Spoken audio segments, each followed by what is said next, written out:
is there just like a report I could see? Because, So there's okay. lots of reports.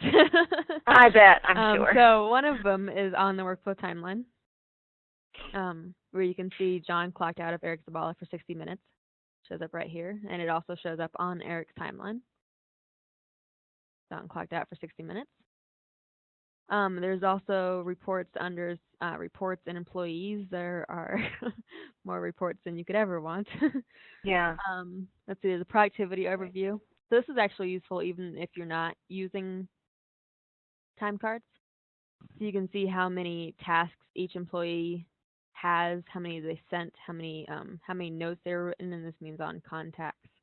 How many tasks created, completed, actions, everything you could possibly want for on this page. Okay. There's also a brief overview of this page right here on the top. If you click on this productivity icon, this is everybody that's been active for the day. So you can see that Sarah sent one task and John sent one task. We would be looking at more of, like, let's say the 1st through the 15th. So is there a way on the right side of the screen that you can filter your dates so that you're looking at a certain time period? So this right here, this top area is only per day. You can't change that. Okay. But this area is completely adjustable by this date range picker. Okay. So the 1st through the 15th. Mhm. Yeah, and then it will change these stats for that time range. And so if you want to go back in the past and compare the months, you could. Okay. So, for instance, I would be looking at total time worked in this report is 59 hours and 59 seconds. Yep, for everybody. Yep. Oh, yes. Yeah. So Not this for is one total person. for everybody. Yeah. So let me get to the actual employees. This is just a overview of what's happening. This gives you a brief, like, hey, who's most productive in your company? All right. So now you can see John Appleseed is clocked out, and this is the time that he worked for during the day, his location that he clocked in from, and then notes, what he clocked into, and this is kind of cool as a manager. It shows you what time he clocked in, the actual time he clocked in, what time he clocked out, and the actual time he clocked out. So, since I did this all at 11:01, it kind of sends like a red flag as a manager. Hey, you just clocked in for 20 minutes, and you didn't clock in for 20 minutes. Yeah, yeah. So in this case, September 1st to the 15th, you worked 16 hours and 59 minutes. Yeah, so this page only does per day. Sorry, I didn't mean to say yes. Oh, I'm sorry. There are other that reports. Date range over there. Yeah, this page is just a brief glance of the day, so you can kind of see the total cost and the total charged for just per day. There are other reports that I'm getting to of what you're talking about. So there's labor by client. This is kind of cool if you. That is nice. This is a lot easier to show in a live environment. Oh yeah, I'm sure. Test data, it's like, what? Anyways, all right. So this is just per client. It tells you that Jasmine clocked in on this date. She clocked out. We do have an option available where admin override. It doesn't really sound like you would have any use for it.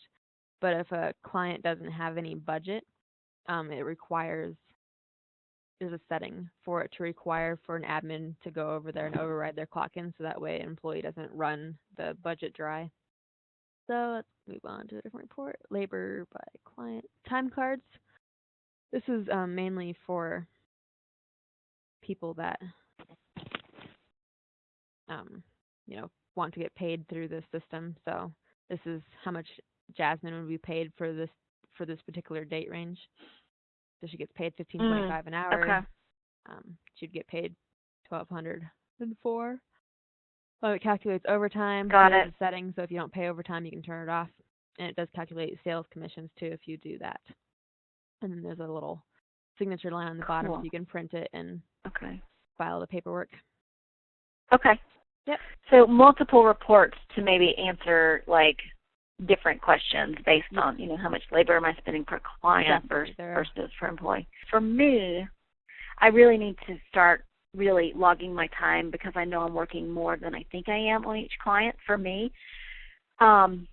But the problem with me is I actually work on multiple clients within 5 minutes because it could be an email or it could be.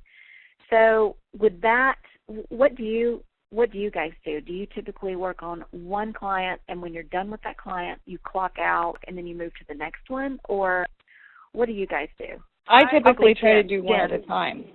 One at a time. Okay. For me, okay, Jessica, yes, it would. Okay. What about you, Jen? What do you do? So like if I spent 30 minutes printing bank statements, I would just divide that up between whatever clients I was working with. Right, yeah. Or, we could have some sort of admin task and just say that was admin, like printing or something. Although I do like dividing it up because then you know how much labor per client. What about you, Adrienne? You're probably working in the client and then you're done, right? Yeah, I usually work kind of one client at a time. I guess I'm curious for you, Jessica, how, do you care so much about the actual hours? Because, I'll sit for an hour on one client, and I usually write my time down, but then I'll go and be with my daughter, whatnot, and so then I'll start another time, and so it's easier just to add all that time up and put in 1.25, but, it will take a little longer to do all the actual, Yeah, time, I know what you mean. Unless you clock in and clock out right then. I would have the potential to actually forget to clock out. That's I don't know if I would. I would have to train my brain to do that. It's mainly what I care about is obviously you're paying you for all the hours that you're working and how much labor per client. So right now in the Google Doc, I have to add up all the hours for all 12 months to figure out how many hours between all of us we're all working for Mountain View. I have to go in and manually figure that out. Wow. So this would be a really nice feature that whether we clock in and clock out or just do the hours like you already are, and I don't really care about, when, but maybe just clocking your hours in here and then I could run a report. That would actually be really helpful to me, client hours per client.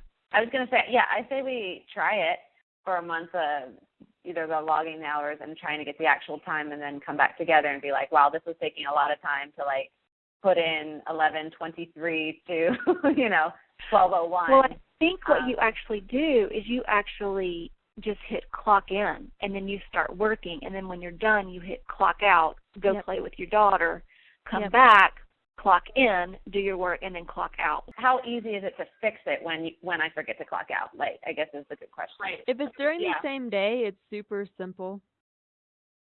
Is there a way to go back in the system and say, I worked this day? I think you showed us that. Yeah, you can actually, you can go back in the past, and if your company doesn't care about exact times that people are clocking in, you can just put in, 12 p.m. to 1:30 p.m.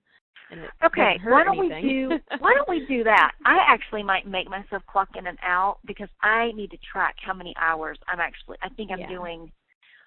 I am doing way more than I think I am on. Yeah, so we have a case study actually on a mechanic garage. One of the managers, he actually is getting paid $300 more a month now because he wasn't keeping track of his time. So yeah. And then they also in their first month of using us saw a $5,000 increase in profits because they weren't charging their clients correctly. And obviously, I think you girls are a lot more organized than some mechanics in a garage, but just one situation of, organization is key in order to running a business, especially when you're building clients. Yeah, I don't mind the clock in, clock out. Okay, well, let's try it. And then if we're all messing up too bad with the clock in and forgetting to clock out and stuff, we'll just, go back to the other way of not the Google Doc, but just manually write it down in the system so that I can at least still do reports so that I know labor per client. Okay. Did you show us how to correct it, though, if you mess up on your time card, you can just push delete over here. So if I didn't want to clock in at 11:01 to 11:18 anymore, I can just push delete and it will go away forever. And then, so let's say I just clocked in at 11:08 a.m. and I just got done a supper at 6 p.m. I forgot to clock out. I could just go reset this time to 12:30 p.m. This box is completely adjustable to whatever you want it to be. So you can clock out far in the future or far in the past as long as it doesn't, it's not negative time. We obviously don't allow that. Yeah. Um, Okay. Awesome. Well, thanks. yeah.